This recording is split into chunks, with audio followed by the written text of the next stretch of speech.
Welcome back to the Talking Hedge. I'm Josh Kincaid, capital markets analyst and host of your cannabis business podcast. Today, we're going to talk about the impact of the coronavirus on the cannabis industry as a whole. First, we're going to take a look at an option to kind of protect yourself as well as your family. There's a company here locally outside of Seattle called Briotech. They've got one of the strongest disinfectants in the world, according to NIOSH, which is the National Institute of Occupational Safety and Health. Recently went out there, got an entire gallon of this stuff called Briotech. They've been fogging this at the Redmond adult facility that kind of was the epicenter here. They're also in Wuhan. And they've been instrumental in a lot of other things. So it's an interesting product. Essentially, it's a hypochlorous acid. Hypochlorous is basically saline with a charge.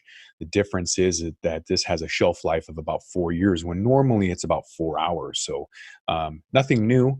You'll see a lot of hotels and commercial buildings using hypochlorous, but what they have to do is bring an on-site generator in order to create that charge, since it only lasts 4 hours.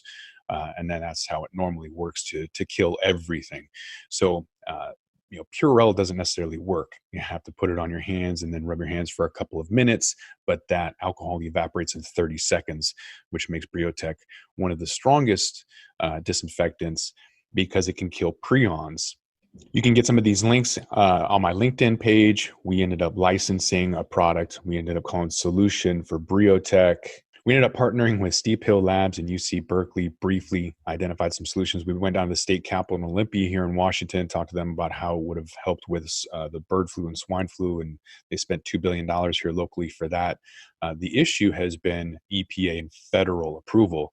If you guys are familiar with the process of how penicillin became normal, that doctor was in the court battling the United States government for 10 years, and the only reason it's even available to us is because the public got behind it, not because the government lost or they wanted it out there. The government was trying to keep that down. So finally, the founder of Briotech is willing to come out and start talking about it. They've been marketing it as a topical skin spray because they can't make claims, and that's nothing new. You can see that with Purell, as a matter of fact. So this article from Benzinga talks about cannabis versus corona. And given the outbreak of the corona and subsequent spread of rumors, is there any benefit to cannabis regarding a potential epidemic? And the answer is no. But as we'll get into later, it does impact the industry. Within the same article, though, what I found out is that the U.S. Food and Drug Administration, the FDA, cracked down on Purell for making claims, unfounded claims, that it helps prevent the spread of viruses. So on the flip side, we have documents about this product, Briotech, killing prions. So prions are like a rope strand. It's a protein strand, but it's like a rope. So, bleach or anything else might kill the outside of that rope, but not the inside. And so just leaving, 0.01% or 0.1% is not going to kill any of these viruses. Briotech does. So prior to having Briotech, if NIOSH was ever got prions, they would have to incinerated. So outside of fire, Briotech is the only thing out there that will kill prions. And so again, these links will be already on my LinkedIn page. I'll put them in the show notes, but it does inactivate prions. It's the only thing out there outside of fire that will do that. So NIOSH has been looking at this for 5 years. You can see that on Briotech's page. So this article kind of goes on to say that they've been testing with NIOSH, kills 99.99% of the coronavirus on surfaces in 10 minutes or less. So you can use a fogger for that, and you could dilute it. It is a concentrate, but essentially this is probably your best bet out there. So there will be some fallout from the coronavirus. Everything kind of stopped manufacturing in China. That's going to have a downward effect. Initially, I thought it was going to be Boeing stopping the 737 because that's 20% of the U.S. GDP. So $1 out of every $5 was tied to that manufacturing of the 737 MAX. All of the distributors and manufacturers underneath them, I figured that would be a fallout. But this is going to be a lot worse than that. So as the inventories and supply decreases, those prices are going to go up. You've already seen that hand sanitizer for $160 on Amazon. Shouldn't even be legal at that point. But anyways, that's capitalism. Point is that there's going to be some fallout. There's going to be some issues. And so looking at the impact on the cannabis industry, according to the Marijuana Business Daily, they say that marijuana and hemp companies of all stripes, from growers to retailers, are likely to join the global industry feeling the fallout from the coronavirus outbreak. That's largely because so much inexpensive cannabis hardware is made in China, but also stems from the economic shock and virus inflicting on the world's economy.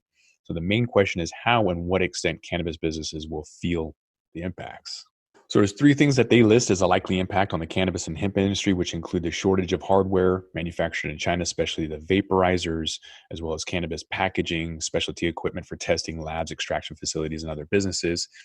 There's shortfalls of raw Chinese hemp materials being exported to the U.S. and elsewhere, and then financial ripple effects from the downturn in the stock markets, further scaring off investors from cannabis. It's forcing companies to look at the supply chain and asking where the products come from, and do they have multiple options for vendors. That's according to Nick Easley, CEO of 3C Consulting.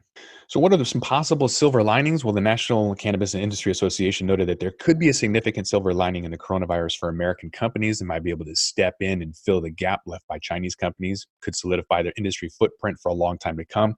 It's also a moment for smaller companies that have lost their market share to China to step up and ramp up, focus on relationships at all costs. It's possible that the industrial hemp industry could eventually help provide various biomedical applications worthy of future examinations, but solutions aren't immediately forthcoming. There might be a year and a half before there's a vaccine available.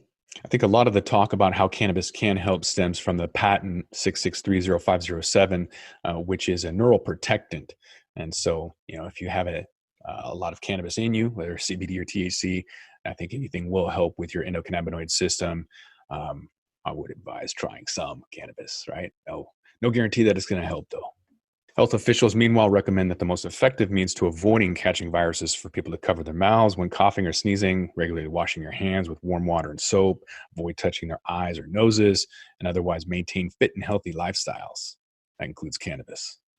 And since we already discussed how Purell doesn't really work and masks aren't readily available, we can't even buy that stuff, I would take a look at Briotech before they're sold out. Again, it's $200 for an entire gallon, but it is a concentrate. You can fog it, and it does work. So I'll leave a link for Briotech USA as well. Talk about how the UW School of Public Health and Laboratory tested it. Kills 99.999% of coronavirus in 10 minutes or less. So they can... they talk about how it kills a lot more than just the coronavirus. We used it for powdery mildew, mold. It pops the legs off the spider mites because of a charge.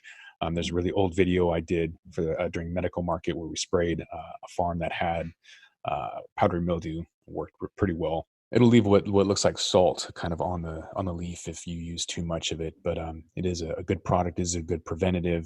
And again, it kind of kills everything. So not even as a last resort, I would go with it as a first resort over Lysol or Purell or anything else.